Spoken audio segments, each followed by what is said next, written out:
How's it going, guys? Devin here with Backcountry Exposure. We're going to talk about how I pack all of this gear in front of me into my backpack. So more or less a tutorial on how to pack your backpack, but also to show you how a frameless pack can be packed like this brand new Waymark LITE 50-liter pack.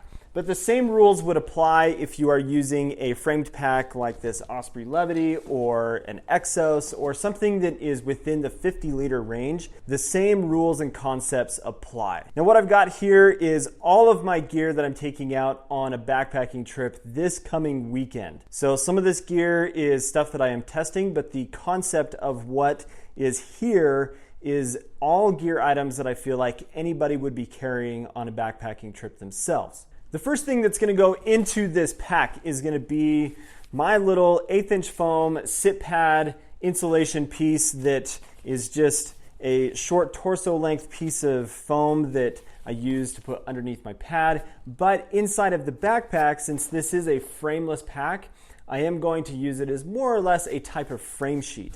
So I'm going to shove this down right against the back panel, and I have it cut specifically to the width of the pack so that it makes it easier to be able to slide it in and it's more comfortable on my back.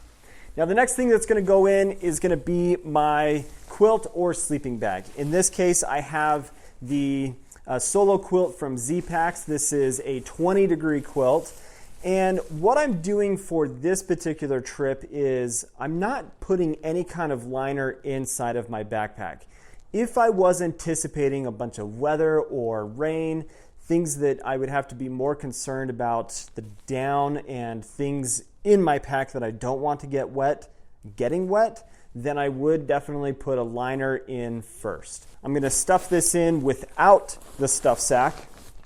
And I kind of go back and forth a lot of times on whether or not I even use a stuff sack, but some of that depends on the pack that I'm carrying as well. So sometimes I use a stuff sack, but majority of the time I don't. I just shove it into the bottom of the pack because it is the lightest piece of the big three items, and it makes it really easy to push everything else down on top of it. So when you're packing the backpack, you want a light item like your sleeping bag on the bottom, and then that will put the heaviest items against your back right above the hip belt so that your hip belt is carrying the most amount of the weight, and it's just a way more comfortable backpacking experience. Okay, so now that I've got my sleeping bag or my quilt stuffed in there, I'm going to now put my tent, which is the heaviest item of my backpacking gear. This is going to go right against the back panel.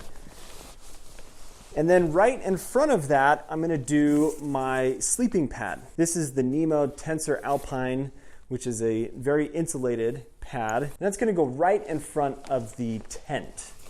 And what that basically allows is a more or less a platform for the rest of my gear to sit on. And it makes it really easy to push down and compress all of the down insulation of that sleeping bag. The next thing that's going to go in here is all of my clothing items. So I've got not my layer system, but a beanie, some gloves, an extra pair of socks, an extra pair of underwear, and some thermal bottoms to stack up, and those are going to go right against the back panel. Sometimes I put all of this into a stuff sack. In this case, I'm not going to do that today. Put all of this in right against the back panel like I said before. And the next pieces of gear that are clothing related are going to be a base layer or mid-weight layer, and then my insulation layer. I just bundle that up, and I'm going to put that in front so it's up against the front of the pack. And then I will take my down jacket, but I'm going to shove that down into the front to kind of fill up that space. And at this point, I'm about 2/3 full on the height of the pack. Now what I'm going to do is pretty much fill against the back panel with all of the other heavy items. So for example, it's going to be like my first aid kit, my pillow, and then my cook system, which includes fuel, as well as all of my electronic items. So I'm going to place those in. I'm going to take my cook pot that has also my stove in here, and then my fuel, And all of those are back against the back panel. My pillow is just going to go down in there as well. And then all of my electronic items right against the back panel also. Bare rope that's going to go towards the front.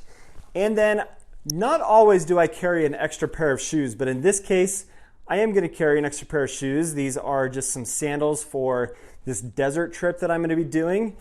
And I'm going to place those down inside the pack. And then on top of that is going to be my food bag. So I've got a weekend's worth of food in this bag, and it's just going to go right on top of everything.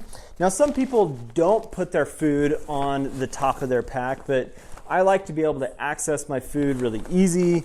And with everything else, it makes it really simple for me to carry that extra weight at the top without any problem. So now I can go ahead and roll the top of my pack so that I can then finish packing the rest of the bag.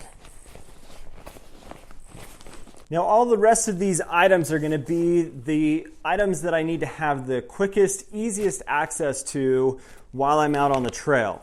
So for this particular trip, I am required to carry wag bags. The canyon that we're going to be in does not allow you to dig cat holes and bury your poop. So I will be carrying 2 wag bags. And then I've got basically a toiletry kit in this bag that has additional like wet wipes. I've got my knife in here. I even have like my toothbrush and then a little coupler for my water filter. So that's just gonna get pushed right down into the bottom as well. And then the next items are gonna be my water filtration stuff. So I've got a 2-liter Knock Vecto water bag.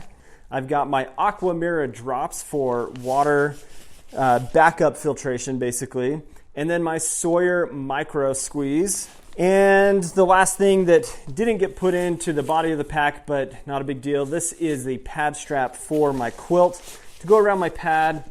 And one last clothing item. I always put my rain shell on the outside of my pack. And the reason being is a rain shell is a quick way to be able to keep yourself dry, but also in a lot of cases where I'm making a quick stop to filter water, or if I'm stopping to eat a snack, then I can put on a light layer that is very lightweight and I can make it really small. But this is Z-Pac's rain jacket, and so I can get that really tiny, push that into the front pocket as well. And now I'm left with the items that go in the side pockets. So I've got 2 33-ounce water bottles. In this case, these are the essential water bottles. So I've got one on that side pocket, and I've got one in this side pocket. Last thing that's going to go in is my tent stakes and poles right into the side pocket. And now that pack is fully loaded, ready for my weekend trip into the desert. This is a loadout that I've not totally weighed, but it's roughly about 28 pounds until I add all of my camera gear, and then I'm in the 35-pound range without question. Same kind of rules apply with this kind of setting with a frameless pack, but if you are using a framed pack, use the same process of where you strategically place gear to make it really easy to pack your bag. So guys, hopefully that was helpful and gives you some better ideas and tips of how you can be more effective and efficient with packing your backpack. Thanks for watching. If you are not subscribed to the channel, please do. Hope you have an awesome day. We'll catch you on the next video.